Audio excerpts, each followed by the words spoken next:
Hello students, आप सभी का स्वागत है आपके अपने यूट्यूब चैनल एके क्लासेस पर। प्यारे बच्चों, जैसा कि आप जानते हैं बच्चों, आज हमने क्लास 11th का मैथ का बच्चों बैच स्टार्ट कर दिया है और आज आपकी ये बच्चा पहली क्लास है। तो बच्चों, आज का वीडियो बहुत इंपॉर्टेंट होने वाला है क्योंकि बच्चा मैं आज के वीडियो लेक्चर के अंदर आपको चैप्टर नंबर 1 समुच्चय के इंट्रोडक्शन के बारे में पढ़ाऊंगा। यानी कि जब आप एक्सरसाइज के क्वेश्चंस करेंगे तो उन क्वेश्चंस को करने के लिए जिन फॉर्मूलों की, जिन रूल्स की ज़रूरत होगी, वो सारी चीज़ें मैं आज समझाने वाला हूँ।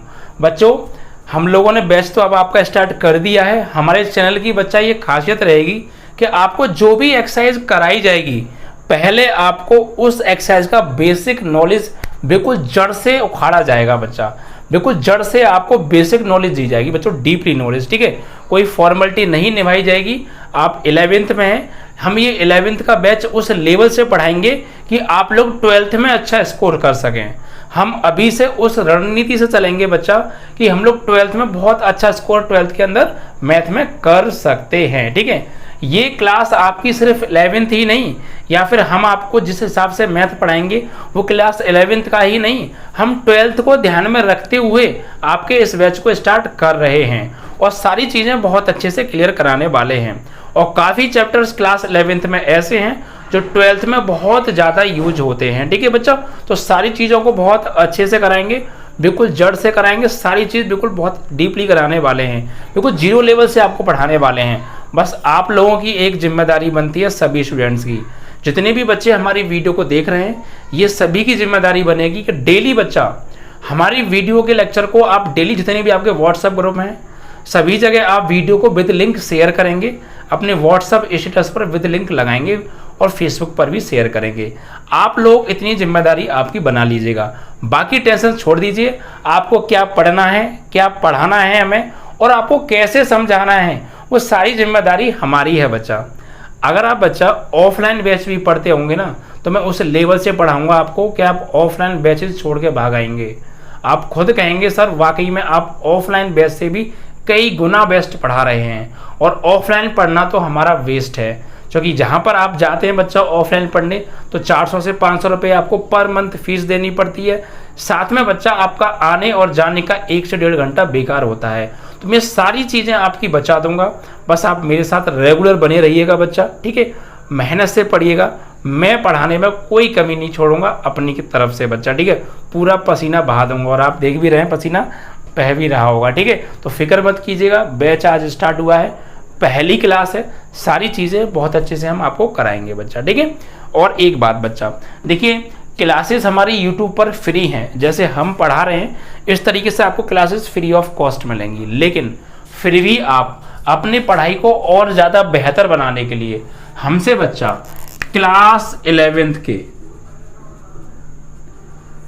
हैंड राइटिंग नोट्स, यानी अगर आप हमसे नोट्स लेना चाहते हैं, मेरे खुद के हाथ से लिखे हुए नोट्स आप लेना चाहते हैं जिसके अंदर एनसीईआरटी का एक एक क्वेश्चन सॉल्व होगा बच्चा। ठीक है, बाकायदा मेरी देख रेख में। ठीक है बच्चा, उसके साथ साथ इंपॉर्टेंट क्वेश्चंस लेना चाहते हैं, प्रैक्टिस सेट्स पेपर लेना चाहते हैं, फॉर्मूले लेना चाहते हैं आदि, ये सारी चीज़ें लेना चाहते हैं बच्चा, तो आपके लिए बहुत कम फीस हमने रखी है। ये सब लेने के लिए बच्चा एक बच्चे से फीस ली जाएगी सिर्फ 400 रुपये। ये बच्चा पूरे साल की फीस है। कितने साल की फीस है? पूरे साल की फीस है। इसके बाद आपको एक भी रुपया पे नहीं करना है। इसमें आपको पूरे वीडियो लेक्चर्स मिल रहे हैं, नोट्स मिल रहे हैं, इंपॉर्टेंट क्वेश्चंस मिल रहे हैं, मॉडल पेपर मिल रहे हैं, प्रैक्टिस सेट्स पेपर मिल रहे हैं, फॉर्मूले मिल रहे हैं, तो ये सारी चीज़ें आपको प्रोवाइड हो जाएंगी बच्चा। ठीक है, जो बच्चे इच्छुक हैं वो स्क्रीन पर दिखाए गए कॉन्टैक्ट नंबर पर बात कर सकते हैं और हमारे ग्रुप में ज्वाइन हो सकते हैं बच्चा। इस ग्रुप में वही बच्चे ज्वाइन होंगे जो पेड क्लासेस हमारी ज्वाइन करेंगे, मतलब ये सारी चीज़ें लेंगे। ठीक है बच्चा, उनको सारी चीज़ें ग्रुप में ही प्रोवाइड कराई जाएंगी। ठीक है बच्चा, ये चीज़ आपको समझ में आ गई है ना? चलिए, तो वीडियो को लाइक और शेयर करना बस मत भूलिएगा बच्चा। ठीक है, चलिए तो आइए अब स्टार्ट करते हैं आपकी बैच को। और बच्चा आज आपकी ये पहली क्लास है। ठीक है, तो बहुत अच्छे से पढ़ाएंगे, टेंशन मत लीजिएगा एंड तक। आपको बस ज़्यादा से ज़्यादा अपने फ्रेंडों को जोड़िएगा, जितनी भी आपके क्लास के स्टूडेंट्स हैं। अब आपके स्कूल्स भी ओपन होने वाले हैं, आपकी जिम्मेदारी बनेगी ज़्यादा से ज़्यादा एक ही क्लासेस चैनल को सपोर्ट करेंगे, ज़्यादा से ज़्यादा स्टूडेंट्स से चैनल को सब्सक्राइब करके बेल आइकन दबाकर ऑल पर क्लिक करवाएंगे। ठीक है बच्चा, सारी चीज़ें बहुत अच्छे से पढ़ाने वाला हूँ आपको, फिक्र मत कीजिएगा। ठीक है, तो हमारा पहला चैप्टर है बच्चा समुच्चय। ठीक है, आज हम इसके बेसिक के बारे में पढ़ेंगे। मैं पहले बता चुका हूँ आपको, जो भी मैं एक्सरसाइज कराऊंगा पहले मैं आपको उसका बेसिक कराऊंगा, हर चीज़ बिल्कुल जीरो लेवल से समझाऊंगा, तब क्वेश्चंस पर आएंगे तो करने में मजा ही अलग आएगा। ठीक है बच्चा, तो धमाकेदार तैयारी होने वाली है। ओके, चलिए तो बच्चा सबसे पहले अगर हम बात करें समुच्चय में, तो समुच्चय होता क्या है, what is the sets, definition क्या होती है इसकी। तो पहले हम डेफिनेशन पढ़ेंगे। ठीक है, और डेफिनेशन है तो बहुत सरल, लेकिन समझना उसको थोड़ा टेढ़ा है, बट मैं आपको उस लेवल से पढ़ाऊंगा कि कुछ भी बाहर नहीं जाएगा बच्चा। ठीक है, बस वीडियो को लाइक और शेयर करना तुम्हारा काम है। ठीक है बच्चा, चलिए तो सबसे पहले हम बात करेंगे समुच्चय के बारे में। ठीक है बच्चा, समुच्चय यानी सेट। अभी समुच्चय होता क्या है इसके बारे में बात करते हैं। तो पहले मैं डेफिनेशन लिखता हूं, फिर समझाऊंगा आपको। ठीक है बच्चा, समुच्चय तो यहां लिखेंगे वस्तुओं के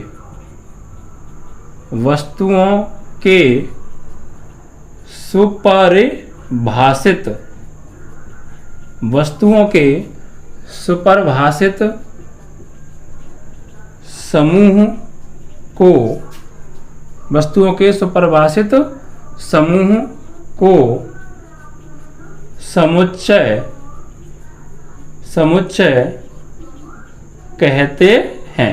ठीक है बच्चा, वस्तुओं के सुपरिभाषित समूह को हम समुच्चय कहते हैं। अभी एक लाइन लिख दी, ये समुच्चय की डेफिनेशन हो गई, बट बच्चा ये आपके लिए 100% समझ में नहीं आई होगी। ठीक है, क्योंकि इसमें कुछ वर्ड ऐसे यूज हुए हैं जिनका हम मीन्स तक नहीं जानते हैं। तो जब तक हम मीन्स नहीं जानेंगे तब तक हम डेफिनेशन को डीपली गहराई से नहीं समझ पाएंगे।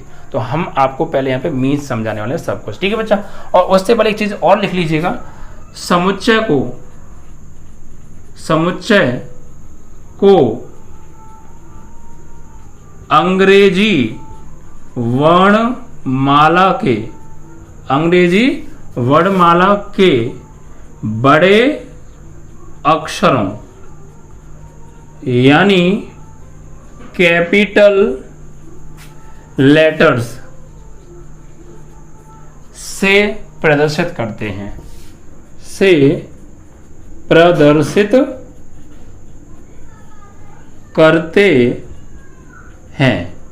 जैसे कैपिटल लेटर्स बच्चा, जैसे ए हो गया, बी हो गया, सी हो गया, डी हो गया आदि, ये क्या है, अंग्रेजी वर्णमाला के कैपिटल लेटर्स हैं बच्चा। इनसे हम किसी समुच्चय को प्रदर्शित करते हैं। अब बात आती है समुच्चय की डेफिनेशन को गहराई से समझने की। ठीक है बच्चा, कोई भी समुच्चय होता है या नहीं होता है, या कोई समुच्चय होता है तो कब होता है और कब नहीं होता है, ये चीज हम यहाँ पर डिटेल में समझने वाले हैं। देखिए बच्चा, मैंने आपको एक डेफिनेशन लिखाई है अभी, वस्तुओं के सुपरिभाषित समूह को समुच्चय कहते हैं। ठीक है बच्चा, तो एक सिंपल सी भाषा में थोड़ा सा मैं आपको पहले समझाऊं। समूह मतलब आप जानते हैं, समूह मीन्स होता है बच्चा ग्रुप। ठीक है, समूह का मतलब क्या होता है बच्चा, ग्रुप। और ग्रुप आप जानते हैं क्या भैया, ग्रुप किसी एक चीज से बन सकता है क्या, नहीं, ग्रुप बच्चा एक चीज से नहीं बन सकता है। जैसे ग्रुप तो भैया काफी लोगों से मिलकर बनता है। जैसे लाइक हम बोल सकते हैं कि भैया वो 10 लोगों का ग्रुप खड़ा हुआ है, वो 10 बंदरों का ग्रुप खड़ा हुआ है, यानी एक तरीके से कह सकते हैं कि एक भीड़ इकट्ठी हुई हो तो उसको हम एक ग्रुप कह सकते हैं। ये मेरी अपनी भाषा में बोल रहा हूँ मैं भी आपको। ठीक है, तो एक तरीके से वो जो ग्रुप समझ रहे हैं आप, ग्रुप, अब ग्रुप किसी का भी हो सकता है, जानवरों का ग्रुप हो सकता है, इंसानों का ग्रुप हो सकता है, पक्षियों का ग्रुप हो सकता है, किन्हीं वस्तुओं का ग्रुप हो सकता है। तो ये जो ग्रुप से होता है एक तरीके से जैसे कह सकते हैं कि एक ढेर जैसे हम बोल सकते हैं, वो एक सेट है। ये बिल्कुल सामान्य भाषा में, लेकिन हम इसको डीपली समझेंगे एक्चुअली है क्या समुच्चय। ठीक है, देखिए इसमें एक शब्द हुआ है, यूज हुआ है सुपरिभाषित। सुपरिभाषित शब्द का मतलब आप समझ लीजिए बल्ले से। अच्छा ठीक है, तभी आप इस डेफिनेशन को समझ पाएंगे। सुपरिभाषित, जब तक आपको सुपरिभाषित शब्द का मतलब नहीं पता होगा बच्चा, तब तक आप डेफिनेशन को बहुत अच्छे से डीपली नहीं समझ पाओगे। ये बात आप ध्यान रखिएगा। ठीक है बच्चा, तो सुपरिभाषित शब्द का मतलब क्या है, देखिए सुपरिभाषित शब्द में दो शब्द, इसमें दो चीज छुपी हुई हैं। एक तो बच्चा सुनिश्चित, और दूसरा सुस्पष्ट। ये दो चीजें अगर आप समझ जाइए। सुनिश्चित का मतलब क्या होता है? सुनिश्चित का मतलब होता है बच्चा डिसाइड करना।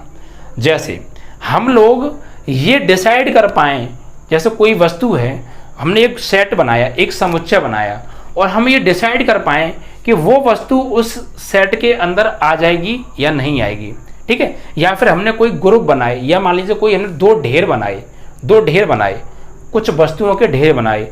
अगर हम ये डिसाइड कर पाए कि कोई एक वस्तु है, वो वस्तु उस ढेर के अंदर आ पाएगी या नहीं आ पाएगी, हम ये डिसाइड कर पा रहे हैं, ठीक है।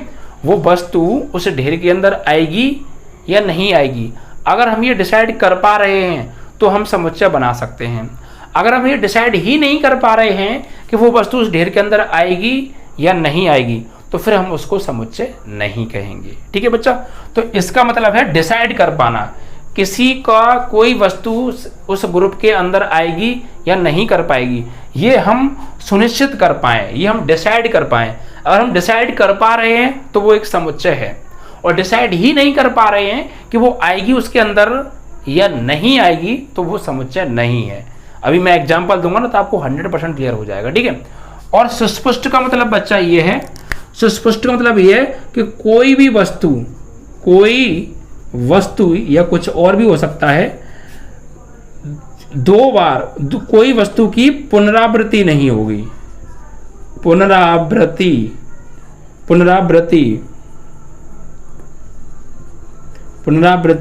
नहीं होगी। पुनरावृत्ति मतलब बच्चा समझे आप, रिपीट नहीं होगी कोई वस्तु, यानी दो बार नहीं आ सकती है। अगर कोई वस्तु एक ढेर में हमें कोई एक वस्तु रखनी है तो एक वस्तु एक ही बार आएगी। आप ऐसे नहीं कि एक ही वस्तु को 3-4 बार रख देंगे उस ढेर में, नहीं, एक वस्तु सिर्फ एक ही बार आएगी। तो भैया सुपरिभाषित का मतलब ये हो गया, सुपरिभाषित शब्द ये कहता है कि हम अगर कोई सेट बना रहे हैं तो हम ये डिसाइड कर पाए कि वो वस्तु उसके अंदर आएगी या नहीं आएगी। अगर हम ये डिसाइड कर पा रहे हैं तो इसका मतलब है सुनिश्चित, और एक वस्तु एक से अधिक बार उसमें नहीं आनी चाहिए, तो इसे बोलते हैं सुस्पष्ट। और इन दोनों का मतलब मिलकर ही बनता क्या? सुपरिभाषित।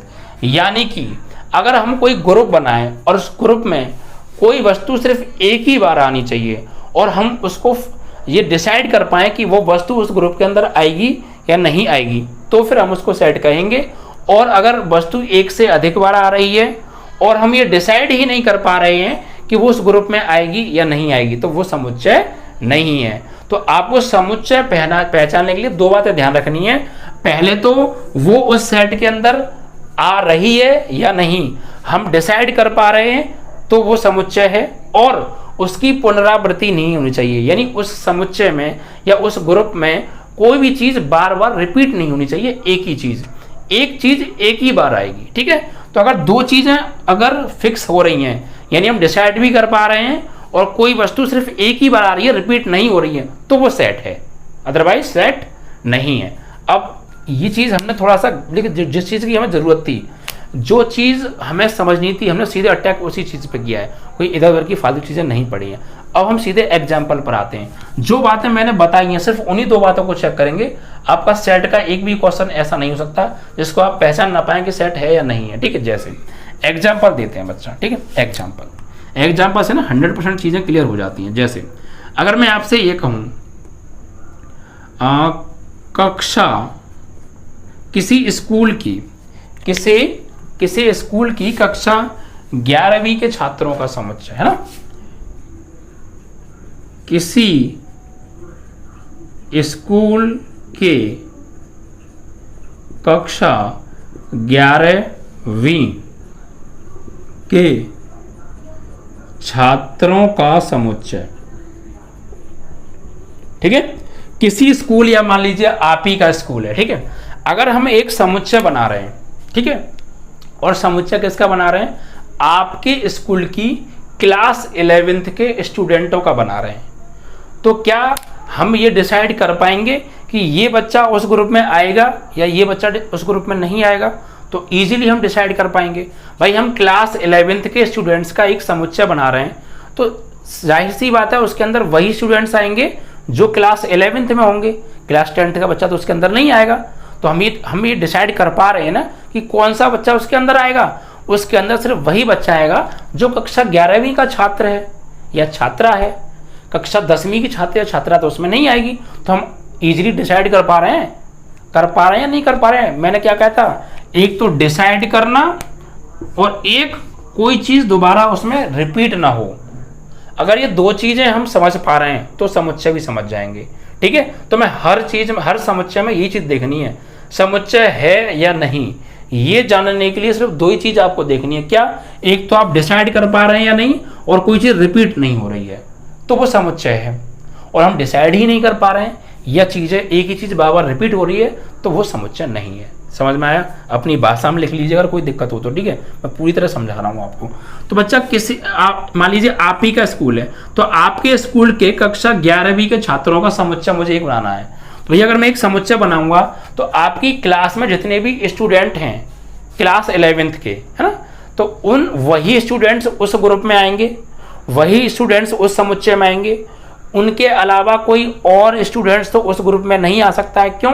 क्योंकि जो वो ग्रुप हम बना रहे हैं, जो हम समुच्चय बना रहे हैं, वो कक्षा 11वीं के छात्रों का समुच्चय है। तो इसके अंदर जाहिर सी बात है कक्षा 11वीं के ही छात्र आएंगे, 9वीं के, 8वीं के, 10वीं के, 12वीं के तो नहीं आएंगे। तो हम ये डिसाइड कर पा रहे हैं कि कौन सा बच्चा उसके अंदर आएगा। ठीक है भाई, हमें आराम से समझ पाएंगे, हमें आराम से डिसाइड कर सकते हैं कि इस ग्रुप के अंदर ये बच्चा आएगा और ये बच्चा नहीं आएगा। हम आसानी से डिसाइड कर पा रहे हैं या नहीं? आसानी से डिसाइड कर सकते हैं। ठीक है भाई, या फिर हम ये बनाएं कि कक्षा 10वीं के छात्रों का समुच्चय, तो सीधी सी बात है भैया, उसके अंदर सिर्फ वही बच्चे आएंगे जो कक्षा 10वीं में पढ़ते हैं। कक्षा 9वीं या 11वीं 12वीं तो नहीं आएंगे। तो हम डिसाइड कर पा रहे हैं ना, तो बस डिसाइड कर पा रहे हैं तो वो एक सेट है। और रही बात कहें सर कि बच्चा ऐसा भी तो हो सकता है कि एक क्लास में एक नाम के कई बच्चे होते हैं। तो अगर हम एक बच्चा मान लीजिए राम है और दूसरे बच्चे का नाम भी राम है, तो हम अगर एक बार एक बच्चे का नाम राम लिख लेंगे तो जो दूसरा बच्चा है उसका भी नाम राम है, तो क्या वो उस ग्रुप में नहीं आएगा? बिल्कुल आएगा, बिल्कुल आएगा। नाम एक ही बार आएगा लेकिन बच्चे दोनों आ जाएंगे। ये कैसे? देखिए, आपने अपने स्कूल में भी देखा होगा, जब एक नाम के दो बच्चे होते हैं तो उन्हें अलग करने के तरीके हैं। क्या? एक तो उन्हें सरनाम से, उसके सरनेम से अलग कर दो कि भाई एक कुमार लगाता है, एक सिंह लगाता है, तो वहाँ अलग हो जाएंगे। तो फिर दोनों बच्चों के नाम भी आ सकते हैं, दोनों बच्चे भी आ सकते हैं। लेकिन काफ़ी बच्चों के सरनेम भी सेम होते हैं, तो फिर क्या करते हैं, जैसे मान लीजिए राम फर्स्ट, राम सेकंड, फिर टीचर अपनी तरफ से फर्स्ट सेकंड थर्ड लगाते हैं। तो मतलब ऐसा नहीं है कि एक नाम के अगर कई बच्चे हैं तो भैया एक बार एक बच्चे का नाम लिख गया राम, तो बाकी और बच्चों के भी जो नाम राम हैं और कक्षा 11वीं में भी पढ़ रहे हैं, तो वो बच्चे उस ग्रुप में नहीं आएंगे, वो आएंगे।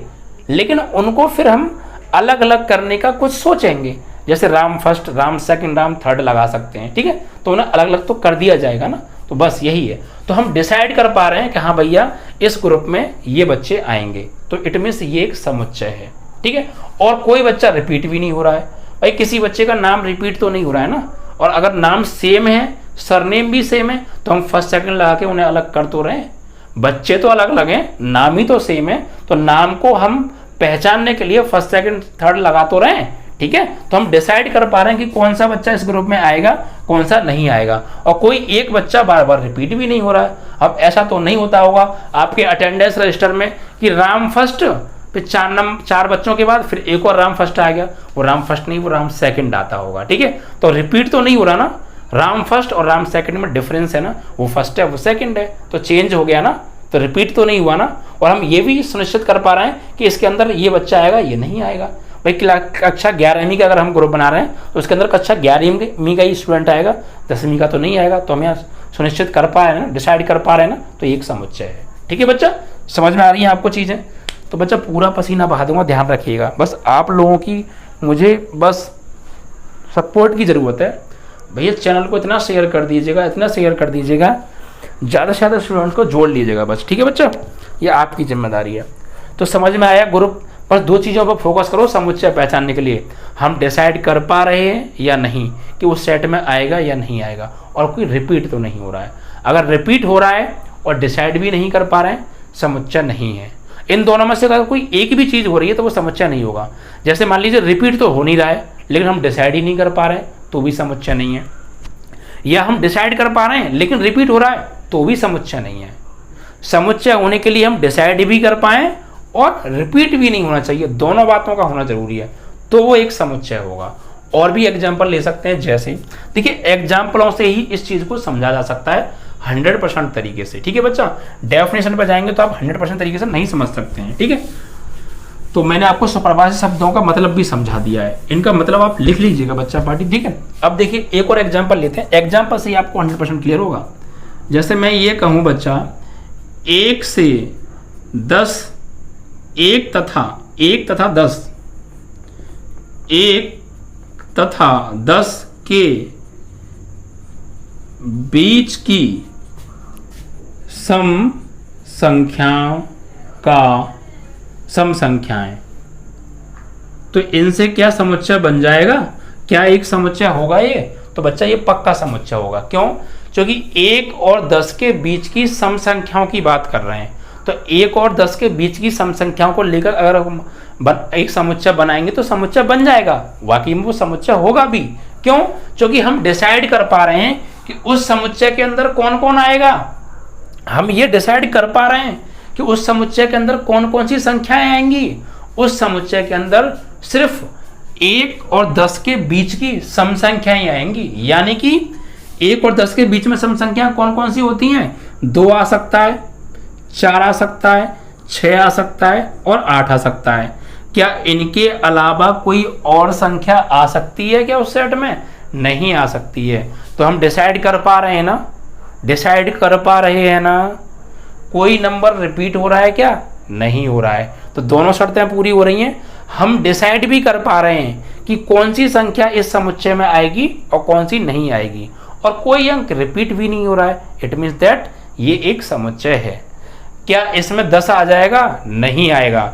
हम नहीं क्यों बोल रहे हैं? क्योंकि हम डिसाइड कर पा रहे हैं, हमें पता है कौन इसमें आएगा कौन नहीं आएगा, ये हम इजीली डिसाइड कर पा रहे हैं, और हम डिसाइड कर पा रहे हैं तो वो एक समुच्चय है और रिपीट भी नहीं हो रहा है कोई। ठीक है बच्चा, तो डिसाइड करना और रिपीट ना होना, ये दो चीजें फॉलो हो रही हैं तो वो एक समुच्चय है।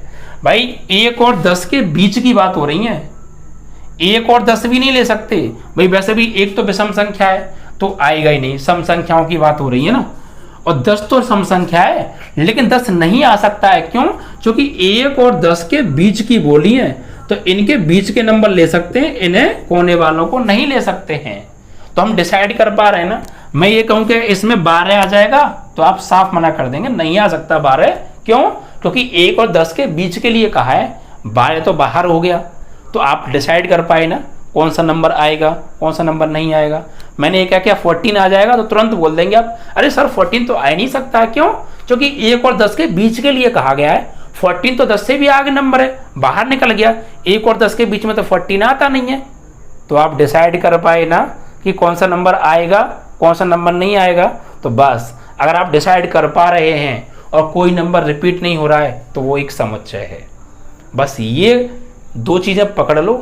कोई भी क्वेश्चन ऐसा नहीं है जिसको आप पढ़कर ये डिसाइड ना कर सकें कि वो एक समुच्चय हो सकता है या समुच्चय नहीं हो सकता है। इस बात की गारंटी है बच्चा। जो समझा रहा हूं उतना ही समझना, कुछ भी नहीं बचेगा, कुछ भी नहीं छूटेगा। ठीक है बच्चा, तो आप डिसाइड कर पा रहे हैं ना। और एग्जाम्पल लेंगे, हमारे पास समय की कमी नहीं है, हमें जो भी पढ़ रहे हैं सिर्फ समझ में आना चाहिए। कम पढ़ो लेकिन सही पढ़ो और समझ में आना चाहिए। समझ में आया? और एग्जाम्पल लेते हैं। एग्जाम्पल दिमाग में बैठा दूंगा आपके, हर चीज चाहे एक ही चीज पढ़ाऊं। देखो बच्चा, एक और एग्जाम्पल लेते हैं। मैंने ये कहा 1 से 20, 1 तथा 20 के बीच की, आप ऐसे लिखिए ना, 1 तथा 20 के बीच की अभाज्य संख्याएं। तो बच्चा क्या इनसे मिलकर कोई समुच्चय बन जाएगा या ये एक समुच्चय है? 1 से लेकर 20 तक की अभाज्य, 1 से 20 1 तथा 20 के बीच की अभाज्य संख्याएं, क्या इनसे एक समुच्चय बन जाएगा? क्या ये एक समुच्चय होगा? तो आप कहेंगे सर बिल्कुल होगा, क्यों? क्योंकि 1 तथा 20 के बीच की अभाज्य संख्या लेनी है।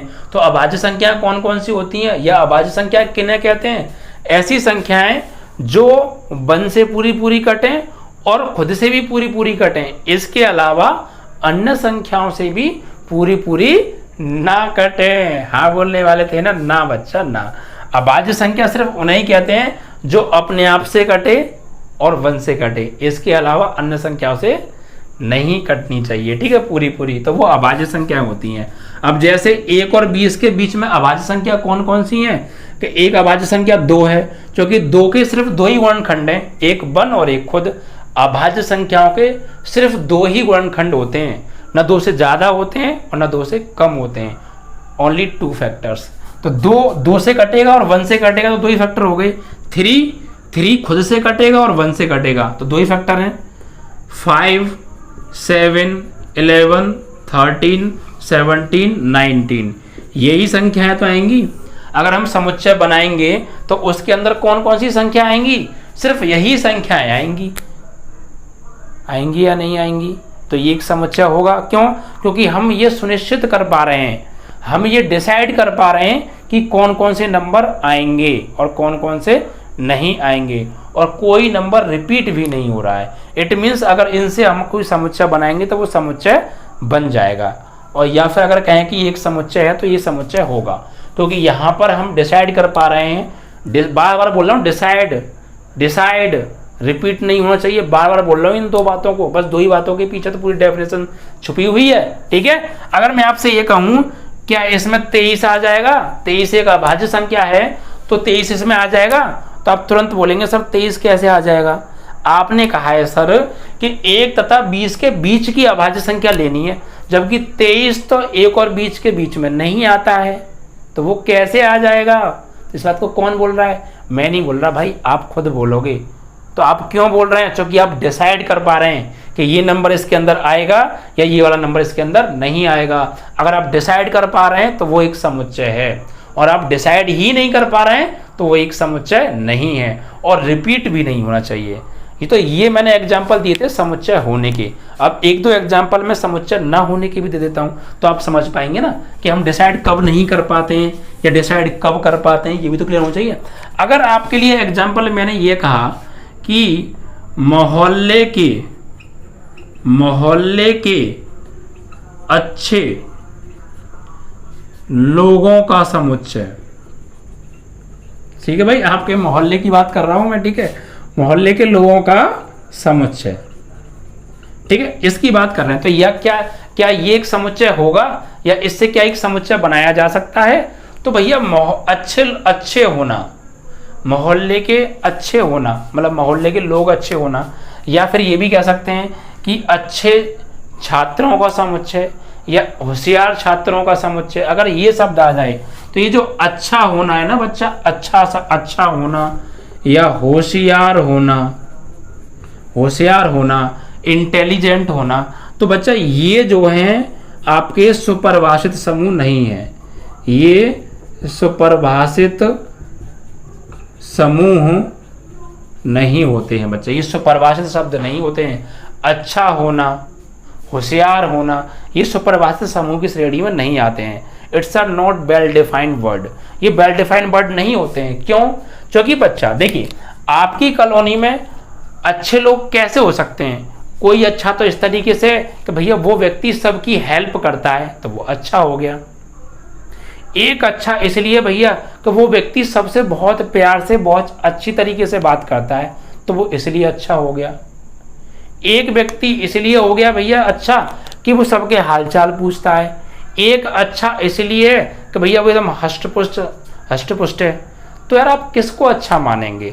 अगर हम अच्छे लोगों का समुच्चय बनाएंगे तो अगर जो सबकी हेल्प करता है वो भी अच्छा है, और जो सबसे प्यार से बात करता है वो भी अच्छा है। तो जब हम अच्छे लोगों का ग्रुप बनाएंगे तो उसमें जो हेल्प करने वाला है अच्छा, उसको लेंगे तो वो दूसरा वाला जो है वो छूट जाएगा। तो क्या वो अच्छा नहीं है? वो अच्छा है, लेकिन अपने अपनी अलग अलग श्रेणी में अच्छे हैं। तो हम ये डिसाइड नहीं कर पा रहे हैं यार कि उस वाले अच्छे को लें या इस वाले अच्छे को लें। अगर एक अच्छे को लेते हैं तो दूसरा उस क्षेत्र में गधा साबित हो जाएगा।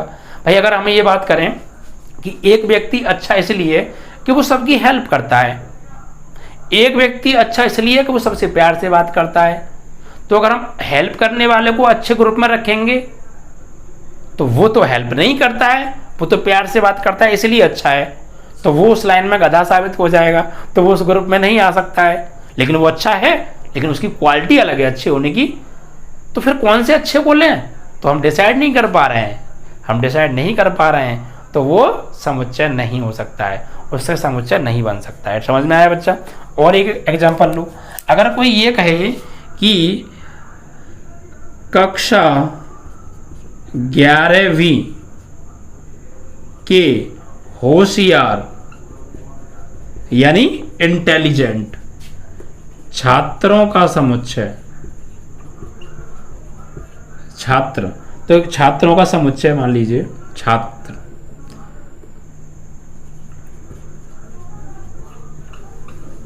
तो क्या ये समुच्चय होगा बच्चा? क्या इससे समुच्चय बनेगा? तो नहीं बनेगा, ये समुच्चय नहीं होगा। क्यों सर, क्यों समुच्चय नहीं होगा? क्योंकि होशियार आप किसको मानते हैं? एक तो बच्चा वो होशियार है आपकी क्लास का 11वीं का जो पढ़ता है भैया, पढ़ने में होशियार है। कुछ बच्चे ऐसे भी तो होते हैं जो पढ़ने में गधे होते हैं लेकिन खेलने में होशियार होते हैं। कुछ बच्चे पढ़ने में गधे होते हैं बट क्रिएटिव होते हैं नहीं होते? कुछ बच्चे जैसे मान लीजिए क्रिकेट में होशियार हैं लेकिन वो पढ़ रहे हैं क्लास 11वीं में। कुछ बच्चे पढ़ने में ही होशियार हैं, क्लास 11वीं में पढ़ रहे हैं। कुछ बच्चे दौड़ने में होशियार हैं, कुछ बच्चे क्रिएटिव हैं। तो कौन से होशियार की आप बात कर रहे हैं? अगर आप पढ़ने वाले होशियार को लोगे तो जो खेलने वाला होशियार है वो उसमें नहीं आ सकता है, क्योंकि पढ़ने के मामले में अगर वो गधा है तो वो उस ग्रुप में नहीं आएगा। तो कौन सा होशियार लें? क्रिएटिव वाला होशियार लें या पढ़ने वाला होशियार लें या क्रिकेट वाला होशियार लें? कौन सा होशियार की बात कर रहे हैं आप? डिसाइड नहीं कर पा रहे हैं, समुच्चय नहीं है। तो हमेशा ये बात ध्यान रखिएगा बच्चा, होशियार आ जाए, अच्छे आ जाएं, ये बच्चा वेल डिफाइंड वर्ड नहीं होते हैं, ये सुपरिभाषित समूह नहीं होते हैं।